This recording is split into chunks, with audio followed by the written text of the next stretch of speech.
Hi, driver.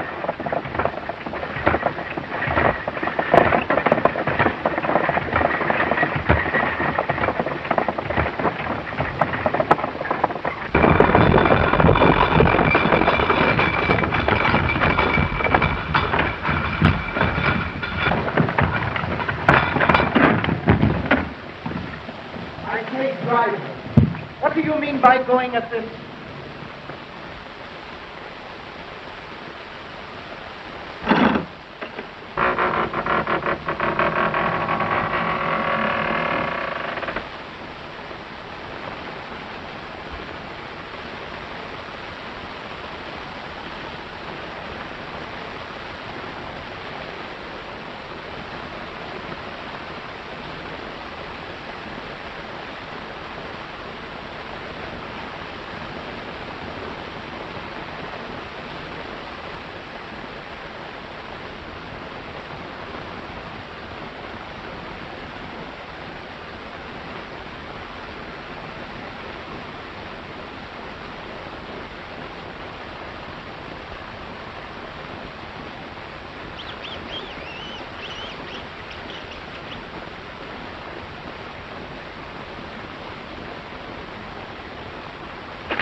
I am Dracula.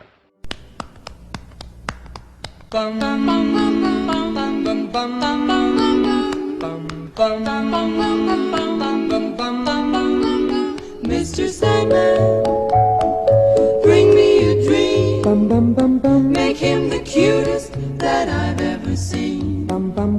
Give him two lips like roses and clover. Then tell him that his lonesome nights are over. Sandman. Olá, literários, literárias, sejam bem-vindos a esse vídeo gótico de hoje. Vamos falar sobre Drácula e é um convite que eu faço a vocês para a gente explorar alguns livros góticos, principalmente livros importantes para a literatura gótica, para a literatura vitoriana. E aqui eu vou começar com Drácula, mas foi um livro que eu acabei de ler recentemente, já havia lido na minha adolescência e tive que reler da editora, Pandora, que é uma editora nova, que trouxe para a gente esse livro. Veja como ele está, né? Muito bonito, uma encadernação muito bem feita. E eu acabei lendo o livro, né? São 500 e poucas páginas, muito interessante, com filete, marcador de filete de cetim. E eles fizeram essa estrutura aqui em vermelho e preto, bem legal, bem interessante. Então a gente vai começar agora essa série de livros góticos e Drácula será o primeiro. Quero convidá-los para que a gente possa começar a refletir um pouquinho sobre a importância dessa literatura dentro do universo gótico, dentro do universo vitoriano e como isso também impactou, influenciou não só na cultura pop, como também no cinema, tá bom? Mas antes de começarmos a falar sobre isso, se inscreva no nosso canal, ative o sininho, compartilhe o nosso vídeo para seus amigos, falem para eles sobre como é importante te revisitar grandes obras, grandes filmes, né, como a gente sempre está fazendo aqui para dar essa importância. E o mais importante, deixa ali a sua crítica, se você gostou, se você não gostou, coloque também lá sugestões de livros, de filme que você quer que a gente comente aqui no nosso canal, tá certo? Então vamos deixar de enrolação e vamos lá para o livro Drácula. Bom, o livro Drácula ele vai ser escrito ali na virada do século XIX, dentro de várias mudanças que estavam acontecendo na sociedade, né? A gente vai ver ali a questão do feminismo aflorando, com as sufragistas, a questão da indústria, a questão das guerras, tudo isso vai acabar surgindo, né, dentro desse aspecto do mundo imperialista, dentro daquele campo ali onde está se preparando alguns anos depois para a Primeira Guerra Mundial e tal. E Bram Stoker, que era um homem da sociedade, né, não era um homem tão influente, ele vai acabar escrevendo o seu livro de uma forma bem interessante, onde ele acaba dizendo que, de certa forma, ele queria trazer um personagem que fosse o reflexo da sociedade onde ele vivia. Eu acredito que dentro da conjuntura histórica que estava se vivendo naquele momento, a gente percebe que Bram Stoker acertou em cheio quando ele cria ali um personagem obscuro, um personagem personagem certo, um personagem sutil, um personagem belo, atrativo e ao mesmo tempo um personagem que acaba trazendo de forma desconhecida algumas como é que eu diria, algumas sutilezas que a gente só vai perceber no decorrer da leitura. O livro Drácula, ele foge um pouquinho do panorama normal que a gente está acostumado a ver, e para a época também isso foi impactante, porque ele não vai trabalhar por capítulos, ele vai trabalhar por materiais escritos pelos seus personagens, ou seja, por cartas, por diários, principalmente por diários, onde cada personagem vai escrevendo dentro da sua percepção dos acontecimentos, o que eles viram, o que eles perceberam, o que eles sentiram. Isso vai trazendo uma forma diferente de entender essa história, que é uma história tão importante, tá? Desde o início ali da aparição do vampiro de forma sutil até a perseguição e o clímax final, a gente percebe que essa estrutura de escrita, através de diários, através de cartas, ela vai meio que amarrando o enredo e trazendo o personagem principal, o próprio Drácula, dentro dessa conjuntura e, ao mesmo tempo, amarrando também os personagens a essa proposta que o próprio autor traz, né, de uma Inglaterra mais obscura, de uma Inglaterra ali meio que aflorando dentro desse processo industrial e de uma Inglaterra cada vez mais próspera, mas que também ele vai trazendo esse lado meio que medieval, esse lado meio que obscuro, e a gente percebe que há muitas questões supersticiosas ali da história medieval, vai ser muito bem trabalhada aqui no livro do próprio Bram Stoker. Eu acho que poucas pessoas leram o livro Drácula, e eu acho que eu fui uma dessas pessoas, porque o próprio exercício, né, o excesso de exploração da mídia do termo vampiresco, né, desde os filmes ali da Universal, né, dos monstros da Universal, até os filmes ali dos anos 80, que temos filmes ótimos, inclusive A Hora do Espanto, que eu fiz até foi um dos primeiros vídeos do canal aqui, e desde até os filmes atuais, né, que recentemente agora no cinema tem lá A Última Viagem do Dementor, né, Drácula, que é um único capítulo desse livro, que são os Diários do Capitão. Ele conseguiram transformar o capítulo em um filme, eu não vi ainda, mas estou muito curioso para ver. Então acho que essa exploração excessiva do tema acabou desmotivando muita gente a ler o livro. E eu quero dizer para vocês, não façam isso. Se vocês puderem ler o livro, leiam, porque o livro ele é meio que um almanaque dessa história, mas pouco se sabe da origem deles, por que eles agem dessa forma e qual é a verdadeira intenção desse duelo entre o bem e o mal, tá? E aqui no livro é muito bem explorado isso. Bram Stoker ele traz muito bem isso dessa forma bem estruturada, tá? Na verdade, Drácula vai surgir dentro dessa santíssima trindade gótica, né? Entre o médico e o monstro, né? De Robert Stevenson, Frankenstein de Mary Shelley, né? E aí vai surgir o Drácula dentro dessa tríade de filmes fantásticos, e ele vai meio que permear esse universo de monstros que acabou enchendo o cinema dos anos 50, 60. Aí vamos incrementar aí o monstro do pântano, a múmia, o próprio lobisomem, todos eles da Universal. O Drácula ele vai meio que entrar nesse universo gótico, transformando o cinema de horror, levando ele para um outro patamar, trazendo dinheiro para o Estúdio Universal, mas também criando um universo totalmente particular, principalmente dos jovens que viveram nessa época dos anos 60, 70, 80, 90, e a gente percebe que alguns remakes não conseguiram alcançar a mesma magia, até porque não tínhamos internet, e alguns locais afastados não se tinha energia elétrica, e isso acabou ainda alimentando cada vez mais essa ideia de que o monstro que sai do escuro, o monstro que vem sugar, né, o sangue. E aqui eu faço um paralelo quando o Bram Stoker fala que na nossa sociedade existem sim vampiros, que são vampiros que sugam a sua mente, a sua energia, a sua alegria.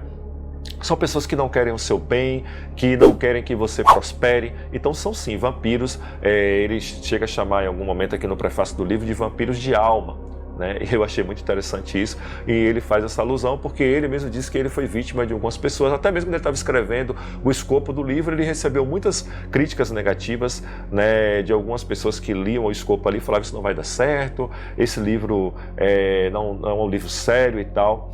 E realmente ele foi muito apedrejado, né, desde o lançamento do livro, e acabou se tornando, muito tempo depois, um clássico, e ele se tornou um autor, né, que atravessou os tempos. Aqui também no prefácio ele faz uma alusão que o ícone vampiresco ele surge ali desde ali da Mesopotâmia, dos babilônicos, dos fenícios, desses povos mais antigos, até mesmo no Egito já se falava um pouco, né, sobre essa questão do vampiro. Então isso vai atravessando a cultura, né, a cultura universal, desde o surgimento do homem, da primeira civilização se falava nesse monstro, e foi sendo aprimorado com o passar do tempo. E aqui Bram Stoker ele vai juntar um pouco de cada coisa que ele acabou estudando e acabou lendo para construir o personagem. Então a gente vai ver que o Drácula ele vai ter um pouco ali do povo fenício, ele vai ter um pouco do povo egípcio, ele vai ter um pouquinho ali do povo da Inglaterra vitoriana, ele vai ter um pouquinho do povo babilônico, até mesmo quando ele fala que ele é uma criatura antiga, e com aquele duelo entre aqui o personagem que vai ser o algoz do Drácula, que é o professor Abraham Van Helsing. Então a gente vai ver que esses personagens vão estar num duelo de pensamento, num duelo ali de um jogo de gato e rato, um vai querer prever onde é que o outro está, e a gente percebe que nesse duelo entre eles e alguns escritos que vai ter aqui no diálogo de Van Helsing, e até mesmo do que o próprio Jonathan Harker vai falar, né?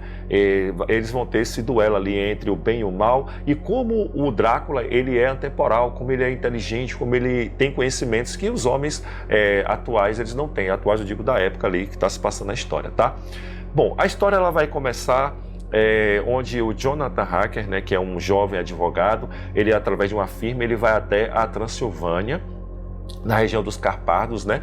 Ele vai ali visitar um distinto senhor chamado Conde Drácula. Esse senhor ele tem interesse em formalizar e oficializar alguns documentos para comprar uma propriedade na Inglaterra vitoriana. E ele vai fazer essa viagem, ele é muito jovem, mas é um jovem ambicioso, ele quer realmente alcançar níveis mais altos na firma de advocacia que ele trabalha, e ele acaba indo.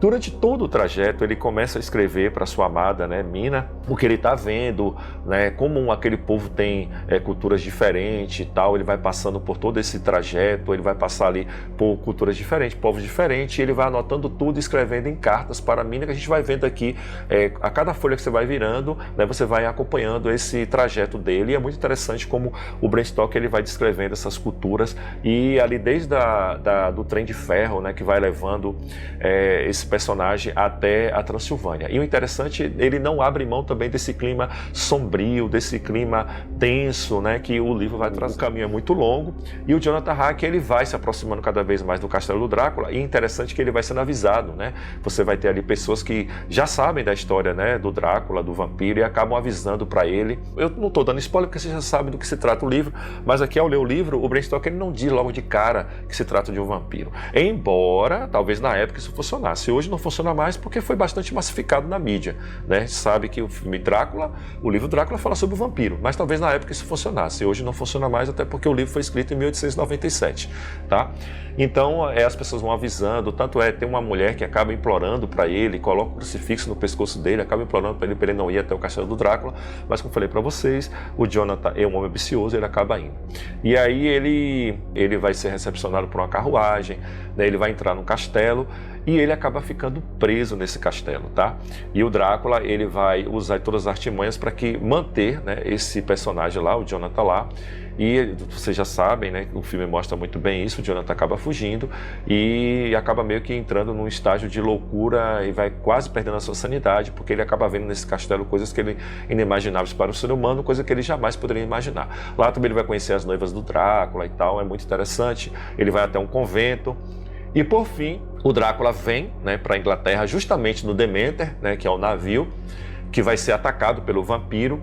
E aqui eu quero chamar a atenção para uma coisa muito interessante. Eu observei no trailer do filme Demeter, que está aí em cartaz, eu não vi o filme, mas eu achei que o filme, o diretor, ele apostou 100% no Drácula animalesco, naquela criatura disforme, em forma de morcego e tal. Talvez para agradar essa emergência de terror, esse exagero que se encontra no cinema hoje, em mostrar uma criatura horrorosa, uma criatura animalesca, muito longe do Drácula que está escrito aqui. Porque aqui o Drácula, ele se transforma em morcego, se transforma em cão, ele vai comandar a noite, as criaturas da noite, mas ele é um homem descrito aqui muito belo, pelo Bram Stoker. É um homem, inclusive, que atrai não só mulheres, mas também homens, tá? Então, a sensualidade é o ponto-chave desse livro. E o que eu percebi ali, né, no trailer é que, não, em momento algum, você vai ver o Drácula, né, charmoso em forma de homem, só aquela criatura animalesca, e eu acho que isso já é um ponto negativo no filme, embora eu não tenha visto o filme, e prometo fazer aqui uma resenha depois que eu assistir o filme. Mas, até para fazer um link com o livro, mas aí ele vem, né, e vai ter os diários do capitão ali contando como o navio foi atacado por essa criatura. Ao chegar na Inglaterra, o Drácula vai acabar se envolvendo com uma outra personagem, né, que é a amiga da Mina, que é a senhorita Lucy, e que é aí que ela vai ser atacada e é aí que vai entrar o personagem Van Helsing para tentar salvar a Lucy, tá?